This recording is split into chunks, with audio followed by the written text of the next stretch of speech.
Let me do a very brief introduction of Professor Ferdman. Most of you know him. He's our professor in the organizational psychology program in San Diego. And he's teaching cultural diversity in organizations, the same course that most of you are in right now. He's been teaching that course for a long time. He's also a consultant, especially in the area of diversity and inclusion, which is going to be the topic of his talk today.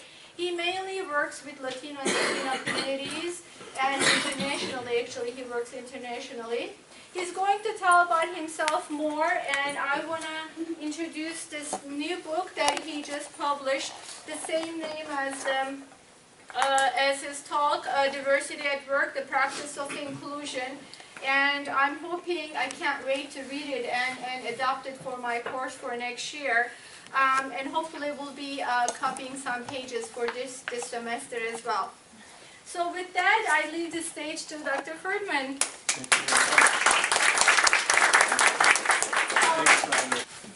It's great to be here. Thank you all for coming. I guess one key to success is having things in a small room, and that way it feels like it's really packed, right? So thanks for bearing with us on that. And it feels nice and warm to be here in LA campus. We don't do that enough, and so I'm really thankful to Nershan and to Patricia and Jonathan for hosting, and all the folks who make this happen. And thanks to the Student Government Association. It's great to share in one's own organization. Am I allowed to call you Nershan here? I see you all do doctor this and doctor that. But we do the same thing there, and I rebel against it all the time. Yes, please. I remember when I was a first-year grad student, I went up to my advisor. We were talking about this with my fellow students. When do you start calling people, Bob or Irving or whatever? And I said, well, you kind of figure it out. And so just immediately afterwards, I went up to Bob Abelson, who was my statistics teacher at the time, later was my dissertation advisor. I went up to him in the mailroom and I said, what can I call you? And he said, well, I guess you can call me. He was very awkward, and he said, I guess you can call me Bob, but you'll know when the time is right, and you'll know when that is. Anyway, it's about the kind of cultures that we create on purpose or inadvertently. That's just one piece of that, isn't it? So sometimes you have to rebel, whatever role you're in, if you think it's the right thing to do. Or not, but at least just be conscious about it and discuss it and see if you really want to do it that way and make a choice or not, right? So I think in part that's related to the things we're going to be talking about. As Nershan said, I just published a book with a number of other people. This is the list of authors and the sections of the book. It's part of the professional practice series of SIOP, the Society for Industrial and Organizational Psychology. So even though I don't get any royalties, I'm proud that it's in that series because it gives it a certain place in the literature that I'm happy to have it. And that was part of my goal, is to really be at the juncture of theory and research with practice and really kind of link the two.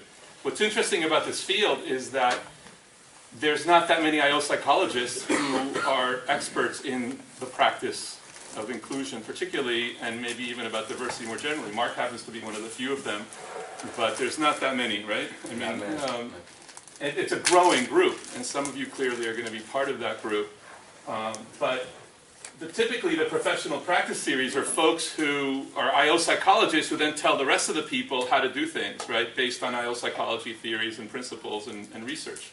In this case, I thought it had to be a two-way kind of thing. So in a sense, it's not just about the IO psychologist telling the rest of the world about diversity and inclusion, it's about the diversity and inclusion specialist also speaking to the IO psychologists. And that was very much a conscious part of my thinking as we thought about who the author should be. So it's really a mix of people, of academics and practitioners and everything in between, consultants and so on. And so it took me a long time, much longer than my dissertation. I first put the book proposal in 2007. It was accepted around then, and it took 6 years almost, and a lot of pressure, making sure I got a co-editor to help me out. Which I guess you can't do in a dissertation, unfortunately. Sometimes one wishes, right? And we have different levels for looking at inclusion, and I'll talk more about those, but I wanted to show you how what I'm talking about, in a sense, is the underlying framework for the book, and then the different chapters go into more detail on a lot of these pieces. And part of what I like about it, both in planning it, but especially in retrospect, is the idea of having many different voices speak to inclusion.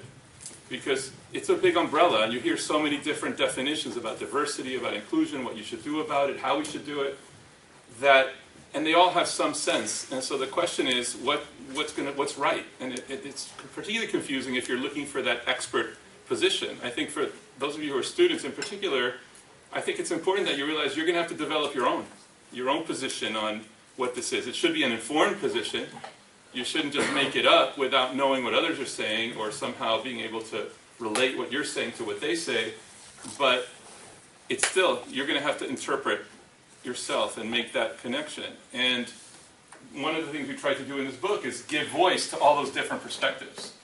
And so, in fact, in the first chapter, which is kind of an overview of the concept and the field, and I'll be talking about some of the ideas in there tonight, I have like a 6-page table where I put quotes from many, many different sources as to what inclusion is and what are some of its elements.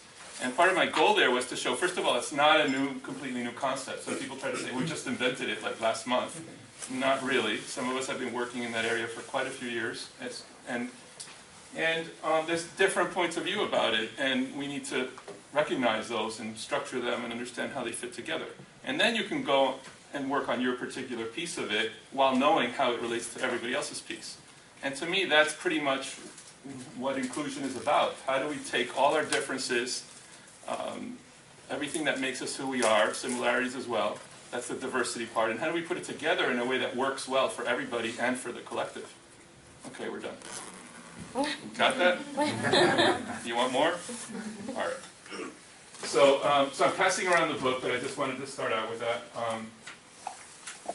If you want to learn more about the table of contents, the names of the chapters, and you can get a free download of Chapter 1, go to practiceofinclusion.com, and there's links for all that over there. Okay? So what do I want to do today, or tonight? I want to talk more about these concepts and how we're moving in some ways from talking about diversity to diversity and inclusion in particular. In fact, some companies are now talking about inclusion and diversity. I'll be presenting next month at the Forum on Workplace Inclusion in Minneapolis, which, by the way, just changed its name from 24 or 25 years of being the Multicultural Forum on Workplace Diversity, and is now calling itself the Forum on Workplace Inclusion. And Barbara Dean and I will be sharing the stage for one of the plenaries with the president of one of the business units of Cargill, where they've moved to talking about inclusion and diversity. And they have a rationale for that, and that's what we'll be talking about. Basically, the idea is that should come first. So maybe this is already out of date. So I want to spend a lot of time talking about the concept of inclusion, involving you in it. It'll be somewhat interactive.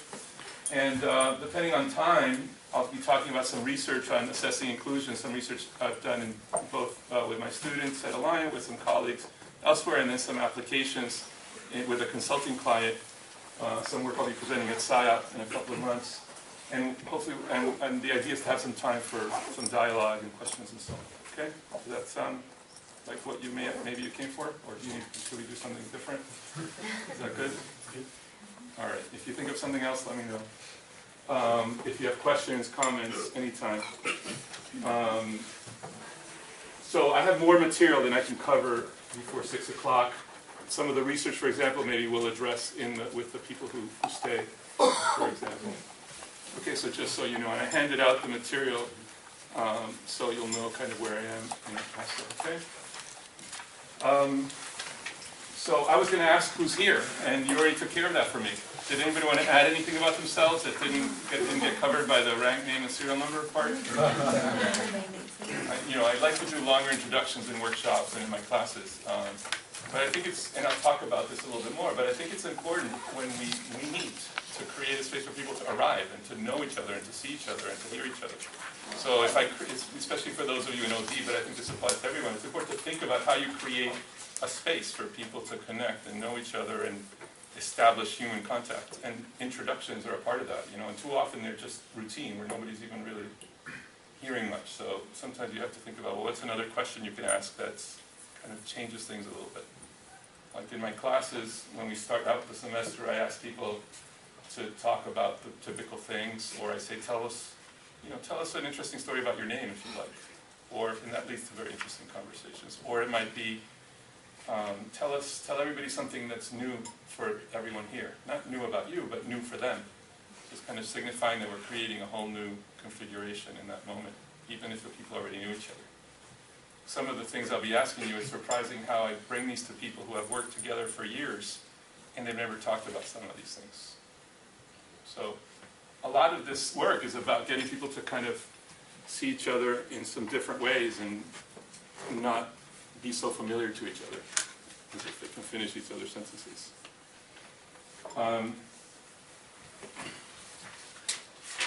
So what about me? Who am I? I wanted to spend a couple of minutes telling you about me. So first of all, I was born close to the top of the world in Buenos Aires, Argentina. Nobody laughs. Whenever I do this with students, nobody laughs at this image. Why is that? With executives, they always laugh, right? Especially when I do it in conflict workshops. Anyway, do you think is Buenos Aires at the top of the world or not? That's how the map should be. It's the other concept. It shouldn't be that? It should be like that. It should be like that? Yeah. I don't know. That's how many how many maps do we carry on in our mind about how things are in reality, and there really are construction, right? And maps are certainly like that, right? Anyway, I was born there. I'm turning 55 in a month. No, you're not. Come on. You think I'm 70? I mean, come on. 42. Okay, I'll take that. 38. I was born in Buenos Aires. Left there and moved to Nueva York when I was 7, where I quickly had to learn the Queen's English. That's Queens, New York. So I kind of went through the sink or swim approach in the New York City public schools in 1966. Then lived there for about 4.5 years, and then we moved to Puerto Rico, where I had to learn a new kind of Spanish and a new kind of English, right? Because the kids in my school, it was an English-speaking school, they didn't particularly like my Long Island inflected English, and I was assimilating once again. I learned to dance merengue and salsa in Puerto Rico, so at bar mitzvahs. That's true. So when I got married, I didn't think it was a Jewish wedding without salsa and merengue. So couldn't wait to get out of the island, although my family still lives there. I mean, my mother lives there. I have a brother who's there with his family. Left and got my undergraduate degree at Princeton University, where I focused on experimental social psychology. Worked with some great psychologists, like Ned Jones, and was my senior advisor. I got John Darley was a mentor, and Nancy Cantor, and Joel Cooper. Anyway, you may know some of these names, maybe not, but well-known people in social psych. Really privileged to work with them. And then for graduate school, I went to New Haven. I studied at Yale University. Kind of went out, and there people did field studies, so it was like kind of out in the real world. But it was still social psych. I also did classes in organizational behavior, organizational psychology at the Yale School of Organization and Management, as it was known at the time. Now it's just the Yale School of Management. And so I got to study organizational diagnosis and group dynamics and things of that nature with people like Clay Alderfer and David Berg. So that was a big influence for me still to this day. David Thomas was Robin Ely. They were like classmates in some of my classes. You'll probably be reading some of their work in your diversity class. So kind of a cool time at Yale to be learning these things. Peter Salovey, who's now the president of Yale, was my office mate. So it was kind of a cool time, and it's nice to have those connections now. But I left there and went to State University of New York at Albany, where I taught for 7 years in psychology and Latin American and Caribbean studies. So I was doing interdisciplinary things. I was teaching courses not just in psychology, in IO psychology, but also in things like the social psychology of ethnic groups, or ethnic relations, courses on diversity and equity in America, interdisciplinary courses, things like that. And then I came to San Diego down the road in 1993 and essentially unpacked. That's the place I've lived the longest now in my life, for going on 21 years. And I lived there with my wife Andrea, who's also from Buenos Aires. She came when she was older. And we have 3 kids. I have a little bit more about kind of the different things I do, just to kind of, because I do a lot of work on identity. I'm very interested in, for a long time I've been interested in the complexity of our identities, our multiple identities. And one of the themes in my work throughout my career, starting in graduate school, is the idea of that there's between group differences, like the cross-cultural things that we learn about and we stress so much at Alliant. But there's also within group diversity. And so I've tried to think about that, write about it, and really think about how do we take both into account without denying or ignoring either. And so, for example, over time I've developed with a colleague, Blasca Gallegos, a model of Latino and Latina ethno-racial identity orientations, where we kind of look at diversity among Latinos and Latinas, but try to organize it in terms of how do we think Latinos and Latinas deal with the dominant racial system in the United States. Kind of like the Janet Helms's theory of racial identity or others like that, but oriented towards Latino and Latina realities and history and so on. So I have all these different things I'm interested in, and they get fed into by the different roles and activities I have. And some of those shift over time in how highlighted they are, or some of them didn't exist at one point and then came in, like being a husband or a father and so on. And what they mean can change. So when my mother had cancer last year, I spent part of the summer in New York just, while she was getting treated. These things kind of take a different role. Being a son-in-law it was 2 years ago. Last year, my father-in-law had lymphoma and was living with us, with my mother-in-law for 6 months. So being a son-in-law was even, bigger than it usually is. So, but the point is also that all these things connect to each other and give each other meaning. And so I do a lot of work on identity in this way. One of the chapters in the book goes into this in a lot more detail as well. But I'd like to share about myself as an example. If you just talk about this stuff in theory, it doesn't make as much sense. If you're going to be a consultant, if you're going to work with people on these issues, you have to be ready to expose yourself a little bit in a way that feels authentic to you. This is what Ella Bell had to say about this and about leaders more generally. She wrote a great book called Career GPS, Strategies for Women Navigating the New Corporate Landscape. It came out a couple of years ago. I think it's a good book not just for women and not just for those navigating the corporate landscape. She just has a lot of great ideas. And she says, in order to succeed, you have to bring your whole self to the table. The higher you ascend, the more important it is to be authentic and comfortable with yourself. The finest, most accomplished, most effective leaders don't hide who they really are. In fact, the best leaders generally have a great deal of self-awareness and have learned from the experiences that shape their lives and enable them to move ahead. I find that really, really powerful, how she speaks to the idea that it's not a weakness or a deficiency if you are authentic and you really think about who you are and how you got there. The key to that is being authentic and being self-aware. And what does it mean to be authentic? It means being grounded in one's own life path. It doesn't mean we're fully formed. We're still growing and developing, right? A lot of times we talk about being who you are, and I'm going to keep that theme on the table for a little while. But to me, it's not about letting it all hang out or violating one's privacy. It's about being clear about who we are, how we can feel whole, including when we're at work, rather than split off from some part of ourselves. Right? It's not about what we're coming out with all the time or just telling people funny or exotic stories. It's about feeling whole and integrated and being comfortable in one's own skin. And therefore being willing and able to become one's own best self and not somebody else's idea of what we're supposed to be or who we're supposed to become. Does that resonate for you?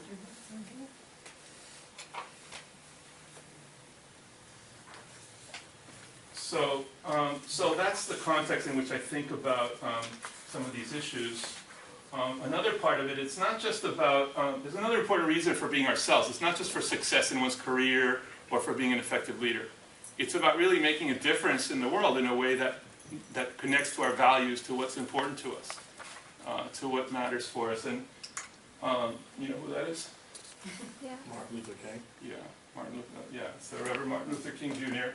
And Dr. King, who is somebody I really admire, particularly a lot of the things he did, and also the things he said. And if you haven't looked at some of his work, like the letter from Birmingham jail, go home and read it. It's really an American, it's a really important document in U.S. history and world history.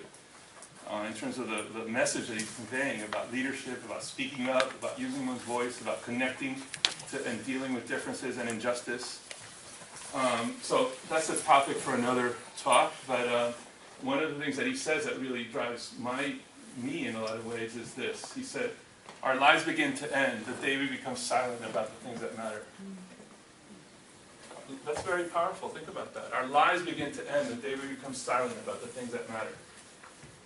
So it's important then to know, if that makes any sense to you, you have to know what matters and what you're going to do about it so you can really get in touch with your own vitality and be fully in the world while you're here. We're all here only for a certain amount of time, so what are we going to do about that, right? What are we going to do with that? Now, I'm just as, like anybody, I don't claim any special privilege in, making, not wasting time or any of that stuff. I waste plenty of time, so it's not about that. But it's about really, in certain situations, being clear about being able to take a stand or being able to speak to injustice, right? So when I think about inclusion, and I don't think about it in terms of, hey, let's make everybody comfortable all the time. In fact, again, this is also a whole other talk, but inclusion can sometimes be pretty uncomfortable. What I like to say, it's about spreading the discomfort around a bit more equitably. Right? Some people have been very comfortable, and some people are less comfortable. And so how do we make that a little bit, how do we jumble it up so we're all more comfortable and we're all a little bit more equitably uncomfortable or equally uncomfortable? So, that's the context in which I do this work. And so I know I take a long time to kind of set things up, but to me that's the most important stuff. It's what passes the setup in the talk, but I don't tell you anything else. That's the stuff I really care about. Now to the sort of the diversity and diversity to inclusion. What do we mean by diversity, right? Some of you have been looking at this in your course. Some of you already maybe took that course. Maybe you know this already, so I'm going to go kind of quickly, but the idea is that diversity is more than numbers, first of all, right? And then what is it? And there's many different ways to capture it. Some of you are reading more Barak's book. He lists a whole bunch of different definitions and the ways you can categorize the definitions, so you'll become experts on that. But I like David Thomas and Robin Healy's sentence because it captures a lot. They said diversity is the varied perspectives and approaches to work that members of different identity groups bring, or at least diversity in the workplace, right? So what's important about this is that there's the identity, some of the things I talked about earlier in relation to me, and it's what that represents. It's not just a label. It's that those carry with them certain significance in terms of different histories, different values, different perspective on life. Culture is one part of that. Right? So we come together, like I showed you all my different roles and activities, right? Each of those has with it particular, and especially in the configuration of those, I'm going to be different as a community, in my community involvement because of my ethnic and family roles and my professional roles and all that than somebody else I'm working with, and vice versa, right? So we're coming together in workplaces bringing all kinds of stuff with us that is related to those identities and experiences. Right? So that's the diversity. That's just a fact. You go to any human group, and I think you're going to have diversity, right? So then the question is, what do we do about that? But the first question I want to ask you is, why is it important? I mean, why are we talking so much about diversity? First of all, it's the right and just thing to do, to create and encourage diversity. And plus, discrimination is illegal in this country, at least along certain dimensions, and it's wrong, right? So it's kind of like the moral argument, right? And mixed in with the legal argument sometimes, or which comes first, depends on how you look at it, right? Or sometimes you can separate them. I mean, this is still controversial for a lot of people. I mean, just look at the whole hoopla about some of the stuff that's going on in the last 2 weeks. The Coca-Cola ad, during the Olympics, during the Super Bowl, the Cheerios ad during the Super Bowl, or the NFL player, potential NFL player says he's gay, and that seems to be a big deal. So we're still deliberating a lot of these issues, even at this level. Another argument is that we need to represent the community for various reasons. One is, again, because it's right, or we need the other reason maybe because maybe we're going to do better business that way, right? I mean, how can you do any business in France if you don't know people who don't know anything about France or represent France? As Thomas and Illy pointed out, that can be limited because then people get put into niches, right? And they're seen as only doing that. So that's potentially problematic.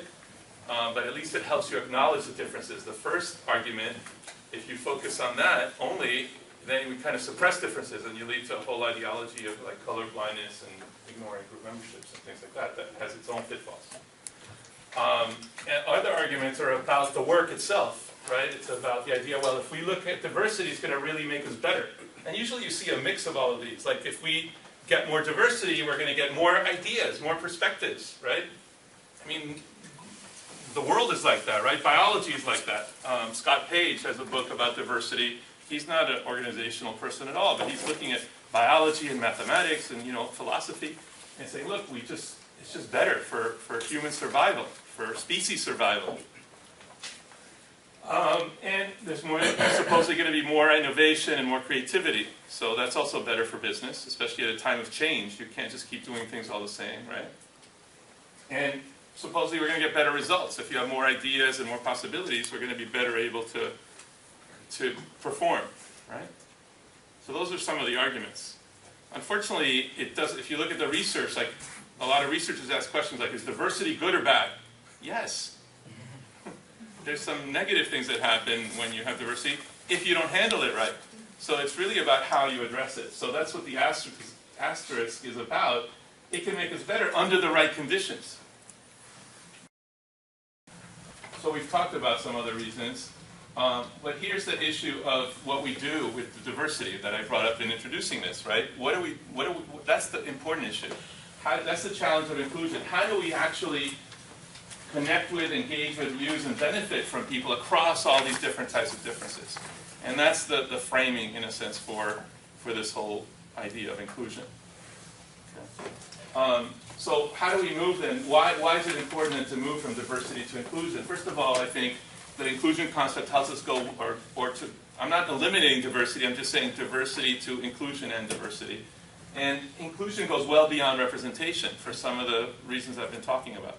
It's not just about numbers anymore, right? It's about the processes, for example. How are we together? How are we going to be together? You're just not counting people in particular groups. We need to do that if we're going to overcome historical inequities, for example, right?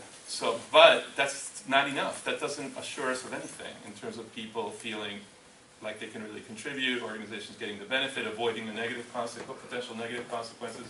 Just the people sitting there by itself doesn't make that happen. There's issues of power, obviously, entitlement, history, and so on, intergroup relations. The other thing is, from an inclusion perspective, diversity is a resource. So we see it as a positive thing. So we say, oh, good, let's get diversity. We're not automatically assuming, oh, we're all going to divide into tribes and we're going to have color wars no matter what. We're going to, any of you go to summer camp where you have like color war, right? Divide people into groups and just create havoc for a few days. From an inclusion perspective, we see diversity as a resource, and it's good for us. Again, depending on how we handle it. The other thing I like about inclusion is that we see diversity as involving these many different dimensions of diversity. Right? We're not any one thing. Right? We can be many things at once. And to me, that gives me more power to be integrated and authentic. And also, it allows everybody to be part of the process. It's not about quote-unquote protected groups. Everybody can contribute and should contribute. Everybody should have a voice. Everybody can be connected and belong. And we can do that and maintain our distinctiveness from others. Right? Have both of these opposing things be true at once. So you have to be willing to live with paradox to work with inclusion, or to create inclusion, or to practice inclusion. And the other thing I think, and this is what I'm going to get into a little bit, inclusion can apply at many different levels of analysis. It includes at the individual level, the interpersonal level, it applies to groups, and you can think about inclusion in larger systems as well. So I think it's very useful from that perspective. And it's very much in line with what we see in psychology and organizational studies, and organizational behavior more generally, a positive proactive kind of approaches are gaining a lot of traction, and people are finding them very useful and very compelling, right? Like if you think about in positive psychology, right, building up people's strengths, the idea of resilience, the idea of all these positive approaches in organizational studies, the same thing, right? Positive organizational studies. Appreciative inquiry, for example, in organizational development is one of the early examples of such an approach, right? Make sense? So this is a vision of inclusion from the marketing world, but I really like it. You can't read the little text, I'll tell you what it says, but this is an ad that was in Diversity Inc. magazine a few years ago. And I really like it. It kind of captures a lot. This is a vision of inclusion from PricewaterhouseCoopers. And what they say is, when you left for work this morning, what did you leave behind? Your opinions, your background, your earring, your native language, your doubts, your children, your secrets, your real hairstyle, your race, your politics, your ethnicity, your gender, your sexual orientation, your personality, your uniqueness, your ideas, yourself. A workplace can only be diverse if the people who work there can be themselves. So it captures a lot, huh? The hairstyle thing, it's funny to see, because we don't think about that so much when we think about diversity, right? But when we talk about it, when it comes up, it's like, oh yeah, it is connected to dimensions of diversity, number one. And number two, and to power, and to all kinds of other things, right? And it represents a lot of issues. Like, I don't have to think much when I get dressed in the morning, I take a shower, I put on my clothes, and I leave, right? Other people that I might work with might spend a lot of time having to deal with stuff that they think they need to deal with, whether society imposes or both, right? So is that fair? Is that what we should be doing? Do we account for that in some way? Do we add that to people's work time? You know, we don't have these conversations, right? We just assume everybody should be treated the same, you know? But then some people end up suppressing things and other people don't. So that's the unequal discomfort that I was talking about earlier, right? I mean, if you laugh, it's because maybe you connect to that, right? So then the question is, what do we do about it? And I've alluded to this idea of bringing your whole self to work, right? We hear that. I do a lot of workshops on this. I've been talking about this, working on this for many years. So what does that mean? Why does it matter? And how does it connect to wholeness, to effectiveness, to productivity at work? I do workshops focused primarily on this. For example, I work with the Latino Leaders Program at Wells Fargo for many years, and in addition to a whole session focused on finding one's voice in conflict and pushback, I do a whole session on bringing the whole self to work. And we work with people for a couple of hours on this concept, and what I ask people to do is do some identity mapping. In my classes I do this a lot as well. We don't have time for that now, but I encourage you to think about what are the different things that make you, you. Who are you? What are the different components or dimensions of difference and similarity that make you who you are?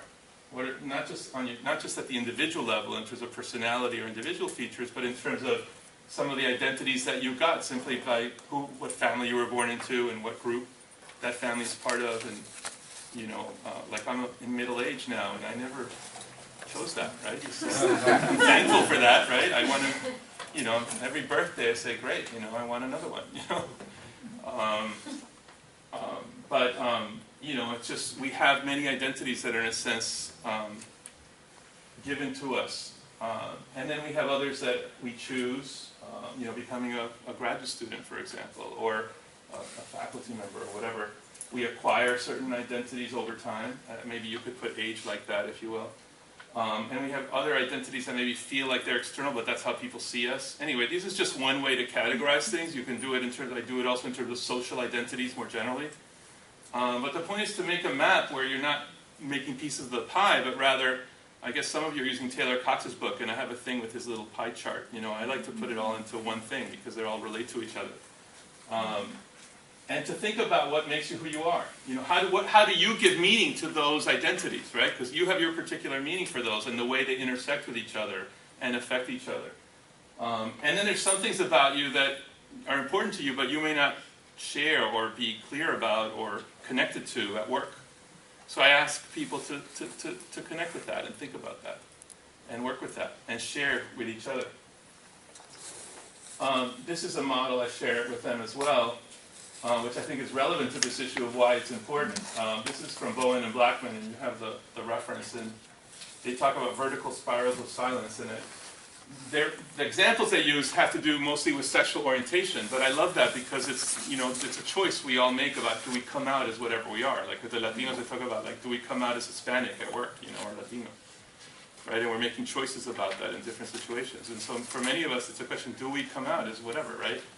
Did I tell you about that I learned fast on Meneng at Bar Mitzvahs? Do I want to identify myself, you know, knowing that those stereotypes that he talked about are out there? Do I label myself as Jewish right in the first, you know, half a minute of my talk, right?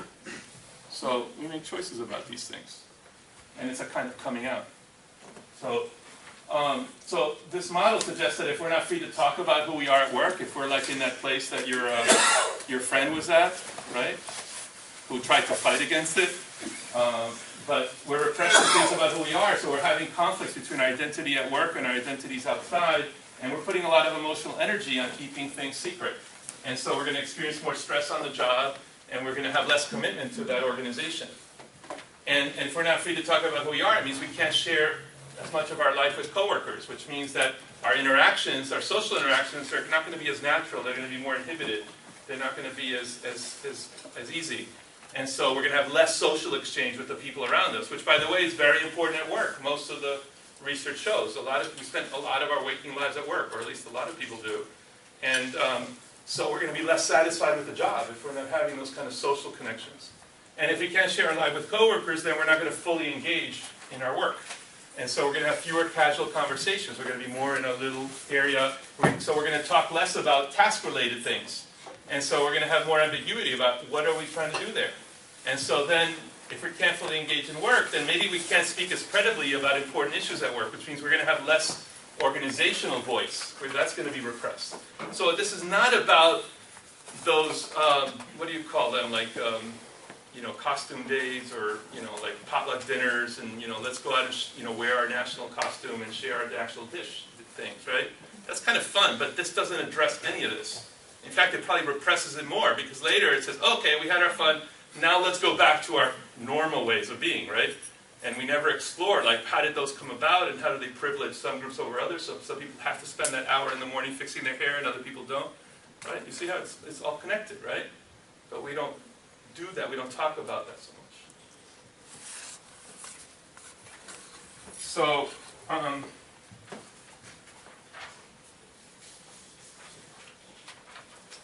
okay, so let's get to inclusion then. So what's inclusion, right? As we move towards that. How do we conceptualize inclusion? Okay, so in this context then, I think about inclusion as being how much, and again, I said there's many different definitions, and if you looked at the book, you'll see it has 6 pages of many different people's words about what it is.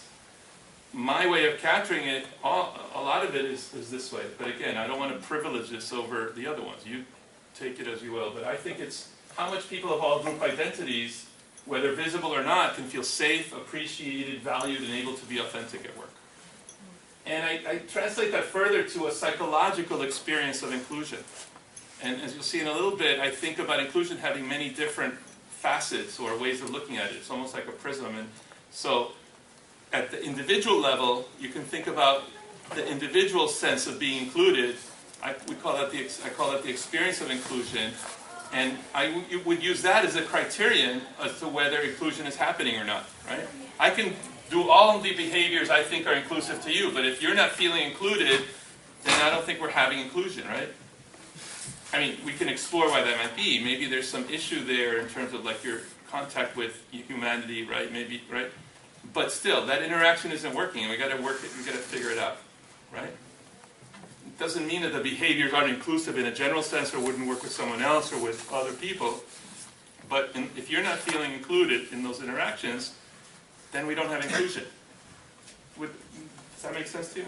Because that's kind of the core of the way I approach this. And so inclusion, experience of inclusion is how much the individual feels that way. Safe, trusted, accepted, all these good things, right? Respected, supported, valued, fulfilled. Do you want to feel that way at work? Is that a good thing? Would you prefer being in places that have more of this rather than not? Where you can feel engaged and authentic at work? Yes? You're not convinced. Yes. All right. Yeah, and I think it's not just about as individuals, but it's also, do we feel that way as members of those identity groups that are important to us, right? Because, I can say, yeah, I really feel like I'm one of the boys, right, at this organization. Yeah, but if you're not a boy, then maybe that doesn't feel so good, right? Yeah, if you, well, whatever. You're the only girl you know. Well, that could be for a girl. Maybe one of the boys doesn't feel like one of the boys. It doesn't matter, right?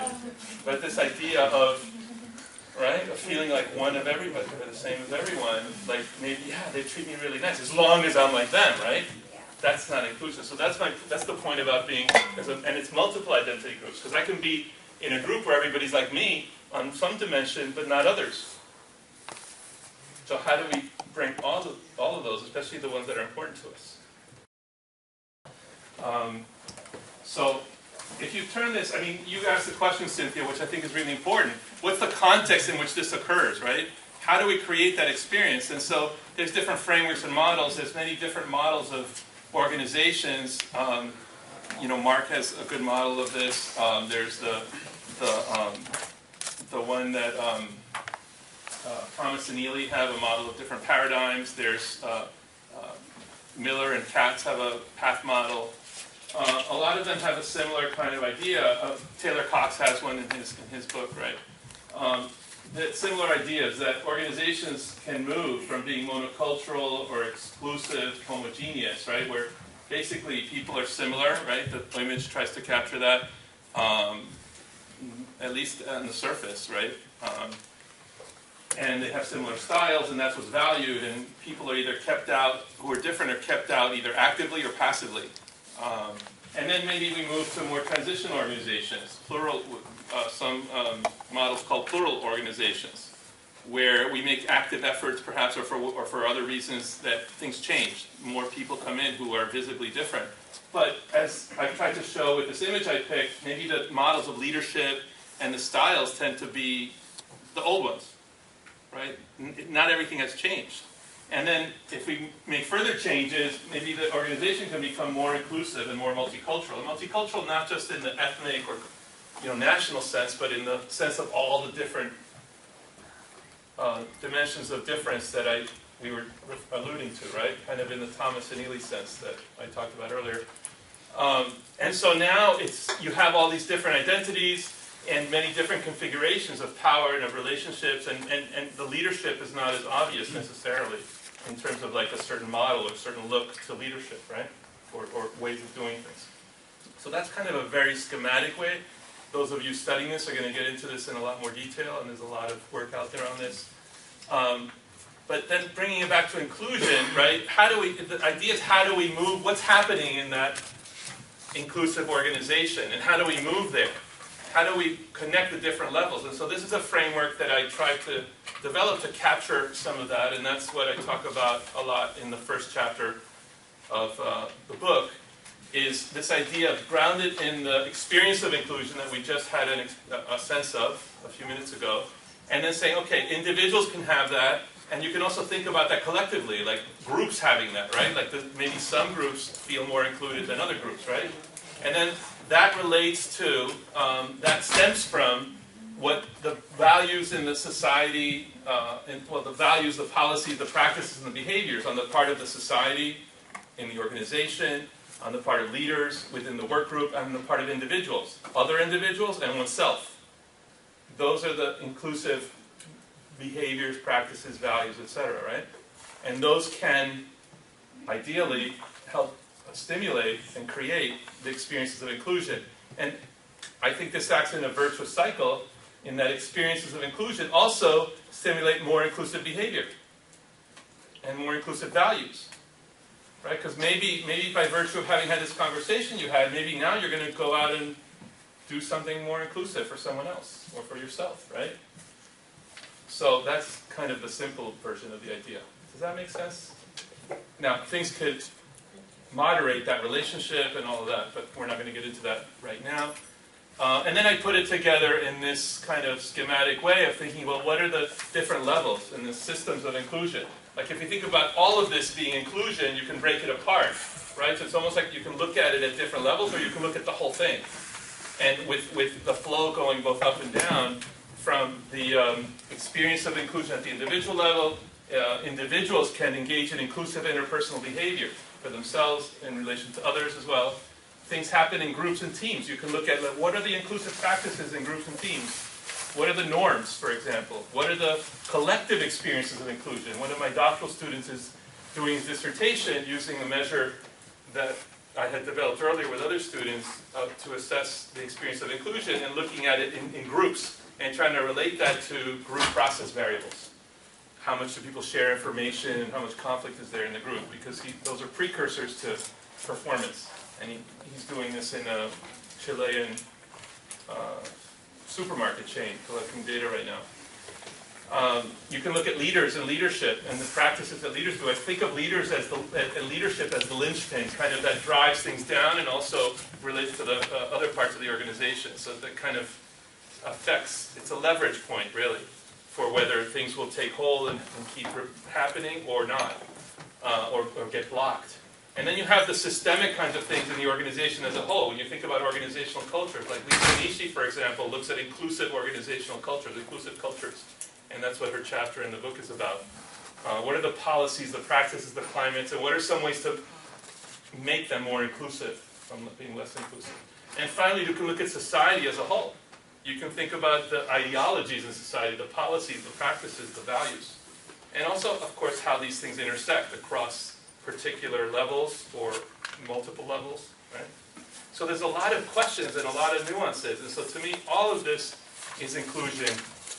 And the practice of inclusion is how we understand this, how we do it on a regular basis, how we integrate these different levels. And that to me is really, truly putting diversity at work and putting diversity to work. So thanks to those of you in the OD class. If anybody else needs to leave, please feel free.